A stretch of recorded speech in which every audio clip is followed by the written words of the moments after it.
Hello and welcome to the In the Back Pocket Round 24 review, but also an AFL Finals preview. We're a man down today, but I tell you what, we've got more of a man in here. Have a look at this man, Daniel Hoyney, joining us for the whole program. Hello, Browny, Kate, Zach. Pleasure to be here. What a time to be alive. You cock a hoop about Brisbane at the moment too, aren't you? We're enjoying the ride of the Lions like we are a few other teams, but more importantly, we're just happy that the home and away season's just about done. Kate McCarthy, welcome. Yeah, good to be here, and I'm also quite up and about the Lions, and really up and about that Hoyney is up and about the Lions. He's the man in the know. And the man over there, the cat, the one who kicked the goal after the side. Have a look at him. Don't bring it up your again. Your hair's starting to come back after you shaved it at the start of the year. It's looking very nice at the moment. Well, I actually got tagged over the weekend. Somebody highlighted the fact that at the right angle, you can see my bald spot on top. So I'm constantly being humbled by the good viewers at home. I've been looking at that all year.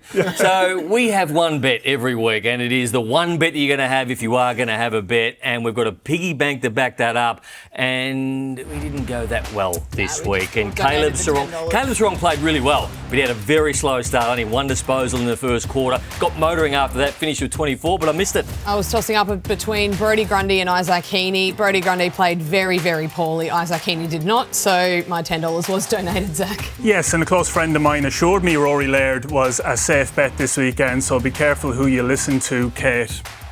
And what's the worst bet out of those, do you think? A sure bet. I'll get back to you on that. But the profit and loss so far, I'm winning as usual. Kate's coming second. Felix is 120, but it's 72. What are you doing? Well, I started to push it out thinking that we were going to pack this away come the finish of the home and away season, so maybe didn't need to be as risky as I've been over the last week or two, because I think we're going to carry it on into finals. Thursday night footy, I went in very excited about Sam Walsh. He had one game where he was very good, had 28, and then he was flying. So I had him for 30 plus disposals at $2.50, and he got subbed out at three-quarter time, having 28. That is as good a bad beat as you can. And obviously, you don't get that voided before half-time, only before half-time. So 28, not voided. I lose, but Sam Walsh the big winner because his form was outstanding. Well, you can understand them subbing him out, obviously freshening him up for next week. Hang on a minute, it's round 24. Why would you not play that man for the four quarters? Why are you subbing him out? Why, if you need to sub him out, why are you playing him? No idea. I cannot justify that, especially when you've got a 30 plus on it. And he's playing well. Excuses. I can't be sure he would have gotten those two disposals in the last. So someone from Essendon was going to put the arm across. I reckon they might have, yeah. What do you think? I'll tell you what he is, though. He is clearly Carlton's most important player in what they're going to do moving forward. Forget about Curnow, Mackay, Cripps, Wiedering or whatever. This guy is their most important player. The fact that he missed so much footy, had a really interrupted pre-season, I reckon they're a little bit scared around potentially getting an injury in the last 30 minutes. I know it sounds ridiculous, but just put him on ice. The pre-season for that man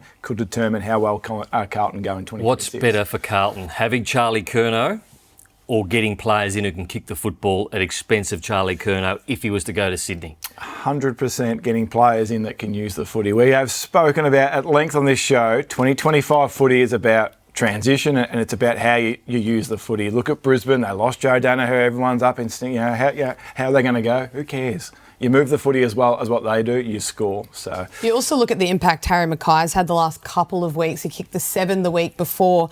That's because they've moved the ball better. They've sort of thrown chips in, they've moved the ball, they've opened up the space, they've got handball receives going. They look better and he looks better because of how they're moving the footy. So I'm with you, Hoyney, on that one.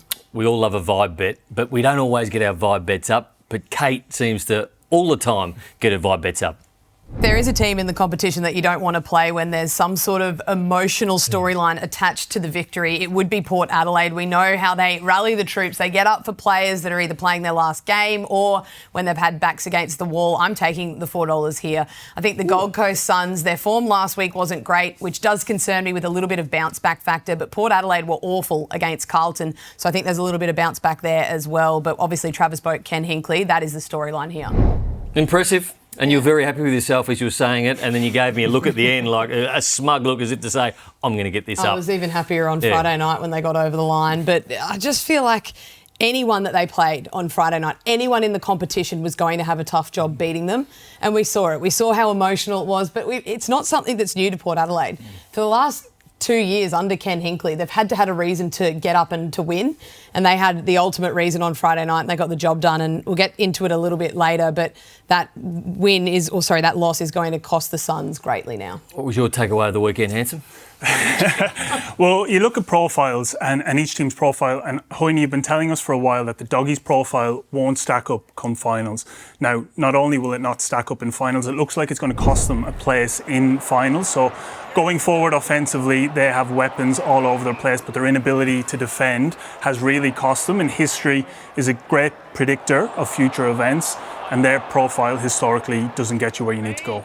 Yeah, and we've said it all year, without a strong defensive profile, forget about it. You might get to a September campaign, but in terms of the damage that you're going to do in September, you are a complete write-off. And the fact that they're probably not going to get to September is all down to what happens behind the footy, and we've spoken about it all year. It's partly to do with how they move the footy as well. They are so aggressive in terms of their overall ball movement, which is why they get the offensive return. So perhaps they need to change that method as well. But clearly behind the footy, I mean, we all saw that yesterday. They got exposed by Amos and Tracy and Voss.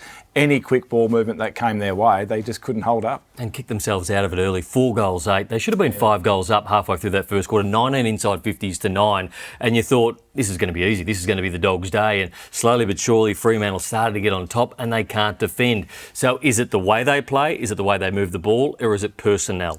I think it's an absolute combination of the two. I mean, Beveridge has spoken about all year that they have focused in on offence all pre-season, all throughout the season, and it's great, but that, want to bring the ball back into corridor.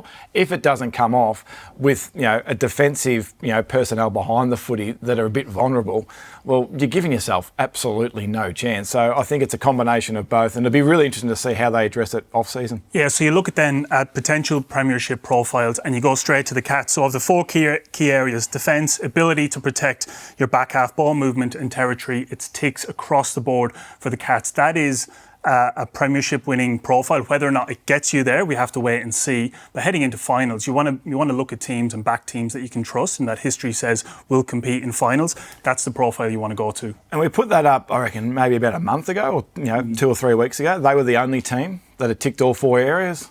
They now have another team who they're competing against, and that is next Friday night, Brisbane, who have also got all 4 boxes ticked off. I mean, I know we are, 10 days away, 11 days away.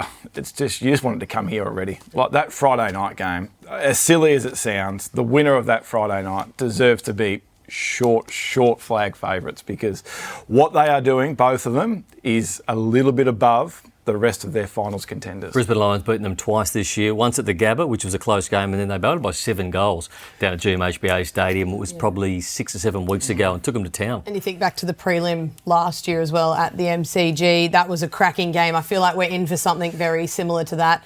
Got to the point where it was a bit of a shootout in the 4th quarter, but I feel like it's going to be attacking, it's going to be high energy, it will be high pressure, but I think this will be one of the games of the final series. What was your takeaway of the weekend?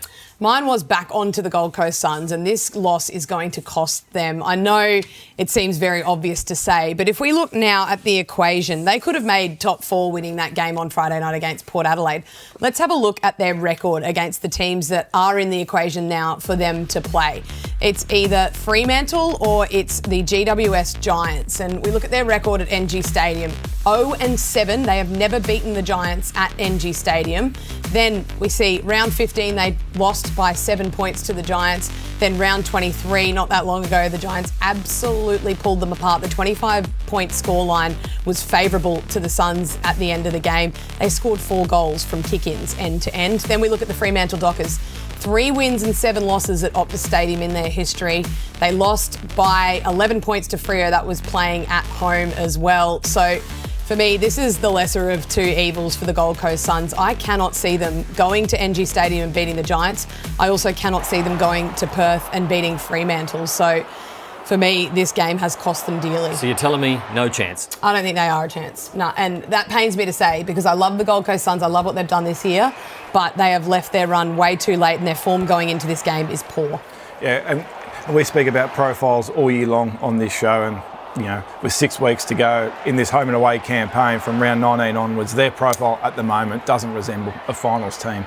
They are revolving around 3 individuals, Rowell, Anderson, Miller. No other finalist is revolving around 3 individuals. And when Rowell Anderson have a quiet day on the weekend, 21 and 20 disposals or whatever it was, you see what happens. It falls apart pretty quickly at the moment. They should get the job done like we all think against Essendon on Wednesday night. But I think it's not a given. No. It's not a given. I'm going to watch this game, and for some sick reason, I'm going to be barracking hard for Essendon because I'd love to see a car crash in this one, and the Gold Coast Suns fall out of the 8. Hand on heart, I want the Bulldogs to make it. I want the Bulldogs to finish 8th, but I think they'll do more damage if they make it. I think most people are going to be barracking for Essendon, which is a strange thing to say, but the Gold Coast have made their bed, and if they lose this game, they have to lie. And you're the numbers man. The equation is about 5 goals. Is that correct? If they win by 5, they jump up a position. If they don't win by 5 goals, they're into that 7th position. Yeah, so say Essendon scores 70 points, it's a 29-point margin. That's what you got to work off. So Essendon have roughly scored around about that 60 to 70-point margin for the last 6 or 7 weeks. If that's the case, give or take 29 points. The other interesting thing in this game is Noah Anderson gets one more chance at votes in the Brownlow medal. I don't think he's voted for the last couple of weeks. He's out at $10 at the moment. But 30, 32, 34, 36. You feel like Essendon give up more disposals in the last 10 weeks than any other side in the competition. So Noah Anderson, you'd have to back him in because he'd be sitting there going, I want 3 votes. I'm a half a chance, maybe even a top 3 finish. You've got Bailey Smith ahead of him, probably Jordan Dawson. Nick Dacos is the favourite at the moment, but Noah Anderson's the one. And you feel like that there might be a bit of anger in this game from Noah on Wednesday night, just given that the fact that they're in this situation, which they should never have been in, that a captain's performance in a team that doesn't tag, like you said, expect him to go crazy. And off the back of the last few weeks, if ever a side can't afford to limp into finals, like I'm with you, I don't give them much of a shout if they make finals. But if they limp in and then go out with a whimper in the first week of finals, I'm not even sure this season will constitute progression for them. Big Reggie's back. Big Reggie's back. You've got it 2 days a week this week. Remarkable Monday and the remarkable Thursday. success over the last little period for Reggie. So Mason How many have you Redmond. got up? Just take me through the remarkable success. Well, we had the $23 early in the year. That's good. And we got And then we had a $4.50 2 weeks ago. So remarkable success. But you're looking at Mason Redmond, so it takes a lot of kick-ins, which we love. He had it on a string. I'm very disappointed. I didn't push his disposal line out last week, past that 30. Andrew McGrath, he is, what's your thing? Andy McGrath, playing a lot inside, finds a stack of the footy. He's almost the main guy at the minute, outside of Zach Merritt, obviously, Noah Anderson, who we just spoke about, and then Ben King. I think he needs 2 goals to maybe lock away that second in the Coleman, so I've got him down for 3. Ben King, Noah Anderson, Andrew McGrath, and Mason Redmond. You like that one? Yeah, I do actually like that one. I think Redmond's been very impactful the last few weeks for them, and I think Anderson is the one that goes big. I think you're right. I think there's a lot of frustration on the line. I think he's been really handy this year, hasn't had a whole lot that's come with him on games where he hasn't been able to play well, so I think he is the one that you go after. I hope the Bombers win. Let's have a look at the market movers. So the movers in the market, Geelong just tightened up a little bit, so too did the Brisbane Lions. Adelaide on the back of Isaac Rankin. Collingwood, 9 into $7.50. The Hawks are out a little bit. And the Dogs, for interest, are 251 at the moment. And they're relying on the Bombers. Now, it's very hard to rely on the Bombers at any point, so they are. Here's the rising star. No further bets. No more bets will be placed on this Murphy Rig. Can you believe that? $1.08. You happy with that $1.08? Were you taking the $1.08, Kate, even though there's no more bets on it? No, absolutely not. I'm still not sure this is a foregone conclusion, as crazy as that might sound. I don't know if this is as clear-cut as people are making it out to be. And most goals this season also. No more bets closed at the moment. Ben King, 62. Jack Gunston, 62. Who do you reckon wins that one? Ben King. Ben King? Yeah. Are you saying that because you've said Ben King the whole time, Browny? Absolutely. OK, it is time for the Brownlow tracker. In my Brownlow tracker, Nick Dacos wins by 4 votes. Nazia Wanganeen-Miller, I didn't give any votes on the weekend. Noah Anderson still got 1 game to play. Dawson, I couldn't fit him in for a vote. Bailey Smith, I gave 3-2 against the Tigers. And then on the other page, there's Max Gawn, who's going well. Caleb Sarong, obviously. Isaac Heaney, I didn't think he voted. Connor Rozee had a good end of the season. Zach Merritt with 1 game to go. But for me, at the moment, Nick Dacos is the Brownlow medalist. Probably deserves the Brownlow medal. His form the last 3 years has been outstanding. Had the most votes that anybody could ever have last year without winning it. Yeah, I think he's had better seasons than the one we've just seen, Yep. which for what you've just said, Brownie, makes complete sense. He probably does deserve one, but I don't think this season he's been necessarily consistently the best player in the competition, but that does not matter when it comes to the Brownlow medal. Obviously, all it counts is how many best on grounds you've had, how close you've been to that spot. And Brownie, what did you have him? 4 votes clear? 4 votes clear. It's close, isn't it? Noah Anderson, if he gets 3, can get to 30, which would be 2. So previous predictions that you've had, if they've had that sort of 4 vote, are you on the money usually? Yep, I'm always on the money. You are, yeah, right. Absolutely. You've predicted all Yep. last 12. Absolutely, That's I what I have. thought. Yeah. Even Matty Prittis. So going back to Matty Prittis, I got him as well. What about you? What a man! I'm just saying predictions. Who's winning yours? Nick Dacos. Nick Dacos is ours. Same Well, as yeah, I'm following your suit. You've got the last 12 Brownlow medals. Who's coming second and third in yours? Very, very tight. I reckon Tom Green is a genuine smoky to actually outdo Dacos. You know what? I reckon I've been hard on him. When I vote their games, I've been hard on him because he's not as noticeable as the other players. What we need to happen is maybe somebody like Wanganeen Miller to have a slightly stronger start to the year than maybe we perceive it to be right now, because he's just going to get votes in the back half because there's been so much media speculation around him. It wouldn't surprise me if he had even a few more votes and you've got him down and he's killed it the last 6 weeks. So I think Dacos gets it done because it is a bit of a media award as well. They do hear the noise on the outside, but hopefully it'll be a bit closer than 4 votes. Thank you. Well, Hoyney's on for the whole program, but that doesn't stop us throwing to his stinger. Hoyney! Hoyney! Hoyney! Hoyney! Hoyney! Hoyney! Hoyney! Hoyney! Hoyney! Hello, crew. Pleasure to be here. Welcome. Pleasure to be You here. good? I am very, very good. As we said, we're almost there. 1 game to go until finals. But Where are your buttons? Where are your buttons gone? You don't my have wife any got me buttons. this shirt, so They're I don't know. hidden. You better ask her. They're just there somewhere. No pockets, 2 pockets. No. Yeah, on average. Normal pockets. Still pouches. I've never been critiqued more in my life from a fashion sense of what it is with you guys. No, But you that's look great, okay. mate. It's You look good. great. What are we talking about? So it's award season. It's award season this week. So we thought, why not look at the Champion Data Awards, and we'll start with the All Australian team. So feedback from the public will be positive. I've got no doubt about that once we reveal this team. So that's our All Australian 23 for this year, and I think and we've spoken about it a bit on this show. Shawnee Manor. The key defensive posts are the hardest ones to fill this year. The Darcy Moore and Sam Collins might be a bit of a surprise. Darcy Moore, through his defensive actions, his one-on-one work, has been the best in the competition this season. His intercept work isn't as good as what Sam Taylor and Harris Andrews is, so you could easily mount a case for Sam Taylor and Harris Andrews to take those 2 spots. Sean Manor there, as you said, Brownie, he might be a surprise. He's critical to what this footy team does, and since he's come into the team since round 4, playing that half forward, small forward role in the competition, there's only a handful of players in the comp that are averaging the amount of disposals that he does and the scoreboard returns Can I that ask he you one generates. quick question? You've got a man winning a Brownlow medal. You've just told us that your man, Nick Dacos, is winning the Brownlow medal, yet you can't find room for him in the All-Australian team. Yeah, so our Brownlow just takes into account history and what goes into winning a Brownlow medal as opposed to impact on matches. So we know winning disposals, winning contested possessions, being on a winning team, and you as the individual polling well previously. Nothing to do with the overall impact that you have on the competition there. So, and just probably a little bit of a side note there with 1 game to go.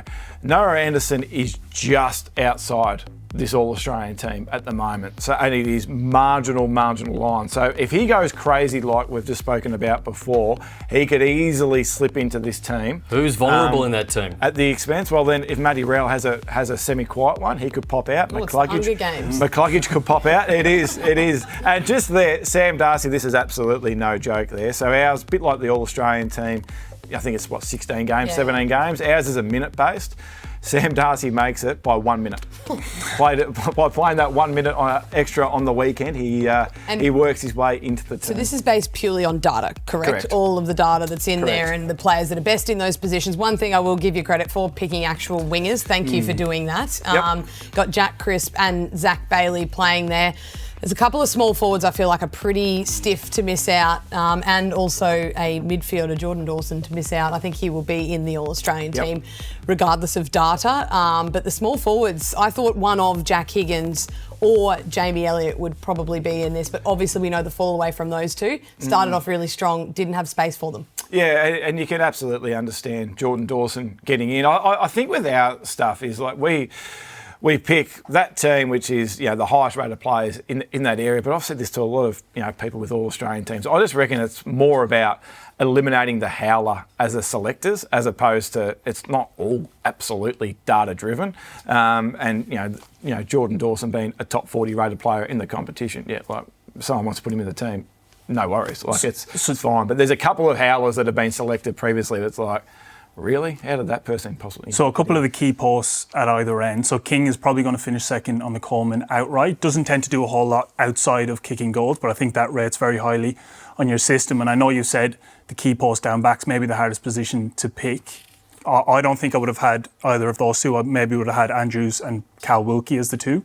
So how have you separated those? If you're in that All-Australian selection panel, personally, I would have gone with Sam Taylor and Harris Andrews. They are the third and fourth rated key defenders, so you can absolutely mount that conversation. The Ben King one, Ben King on our rating system is rated a long way down the list, like not even in conversation from an All-Australian perspective, purely because he is just a mark inside 50, turn around, try and kick a goal type of player, as opposed to Tilthorpe and Darcy, who do a lot more. No Hawthorn players, and I found them really hard to punt on this year. They're so even across the board, which tells you right there that they're a very even outfit.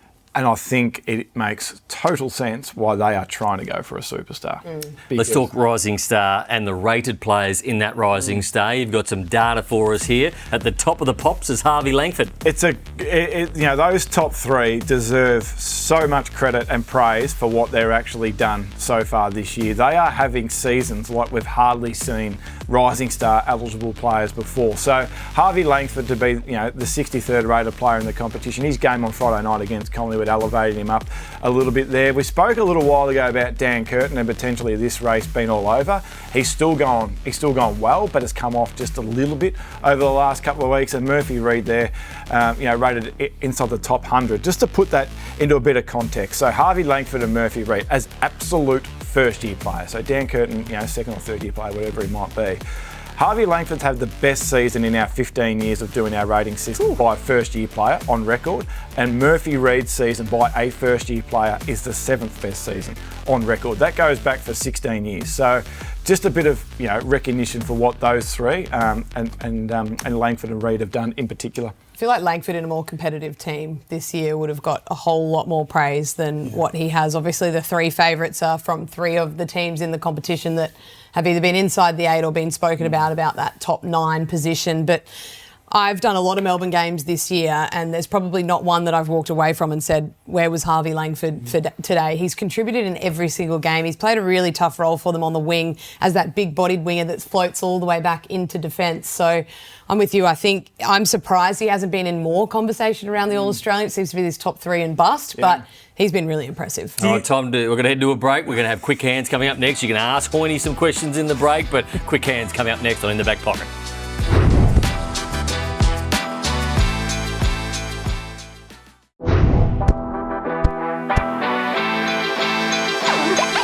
Freo as well. Where do we rate their chances overall? Well, I think they make finals. I think they're probably top 8, not top 4. I think their list is a top 4 list. I think there's a lot of pressure on that football club for the moves they've made in the off-season.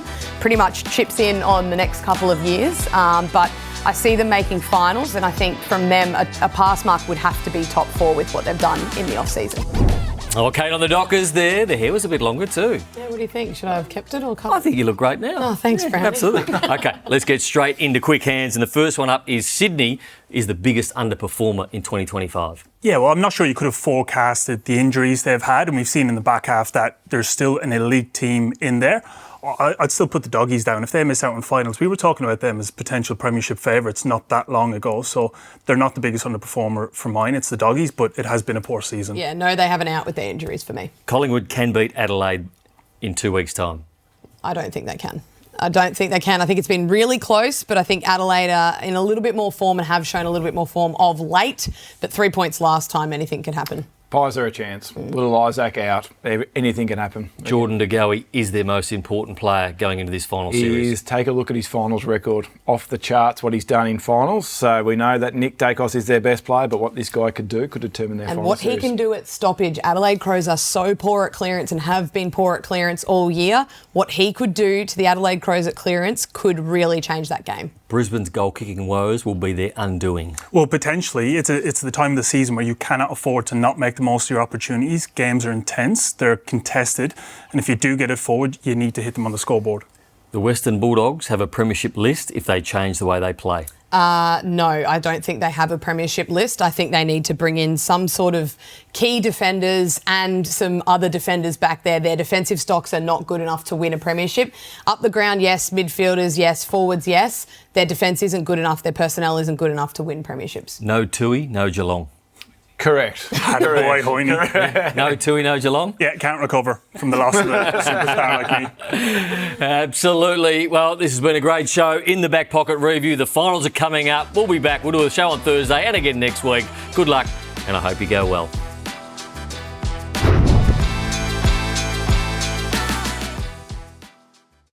What's gambling really costing you? For free and confidential support, call the number on the screen or visit the website.